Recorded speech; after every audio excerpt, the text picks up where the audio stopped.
Hello! What's up, everybody? My name is Mike Brown, aka Review King MB, and I remember seeing this movie in the theaters back when it came out, and I've seen it a few times since, but it's been a little while, so I was curious to see how well Disturbia held up. This was a 2007 film that was directed by DJ Caruso, and it stars Shia LaBeouf as Kale. He's this kid at the very beginning who he's with his father on a fishing trip, but then they have a horrible car accident. His father dies. I'm not spoiling it. It's probably in the trailer, I'm sure. And you see that he's not doing well in school now after that. He's very kind of pent up and angry. He gets into trouble at school, gets into an altercation with a teacher, and he ends up on house arrest. So this movie follows him bored at his house, not really knowing what to do, and he's spying on his neighbors. He sees this new girl move in, and she's pretty cute, so he's focusing on her. But then he sees another neighbor that kind of looks like he may be killing people. So Shia LaBeouf realizes, holy crap, I have to get to the bottom of this. The whole movie is him and his friend and this girl trying to figure out, is this guy a killer? Is he too paranoid? What's really going on over there? I really enjoyed this film. I do. I still very much like Shia LaBeouf. I mean, I know that he has his issues in his personal life, and he's up and down. I think he's okay now, but there was a period where it looked like he was a little too crazy, too far gone. Remember, he wasn't famous anymore, all that stuff. But this is when he was at his height of fame, just felt like he was doing movie after movie after movie. Pretty sure this is the same year that Transformers came out and blew him up, even past even Stevens in Holes and all that other stuff that he was in. And he carries the movie. He does. He has that energy. He has that charisma. He has that likability factor, even when he's doing kind of dickish things, even when he's getting in trouble, even when he's doing certain things. You go well, not only do I feel bad for the kid, what happened to his father, but I just relate to him on just even a small level.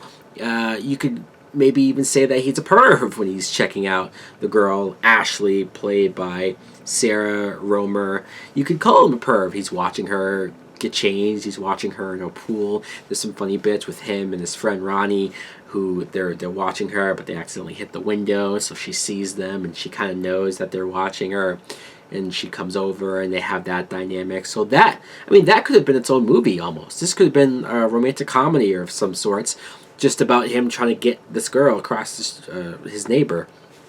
You could have done that, but I love that we go from that to it turns into a horror movie. It does. It's like a Rear Window, where he sees that this guy has some nefarious things going on. There's other women who have been missing in town, and so they think this guy is it. And Shia's constantly trying to prove it.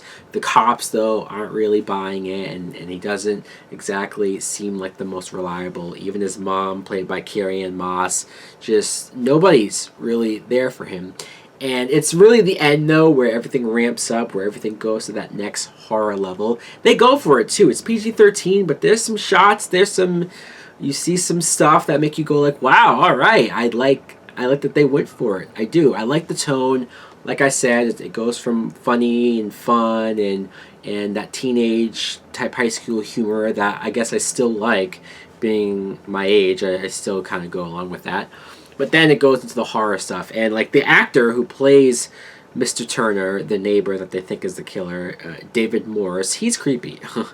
Whether or not he's a killer or not, if you watch the movie, he's there's something about him I don't like. There's one scene when Ashley follows him to the store because because Shia LaBeouf is on house arrest, he can't leave his house. So you constantly see him trying to maneuver that, trying to make that work.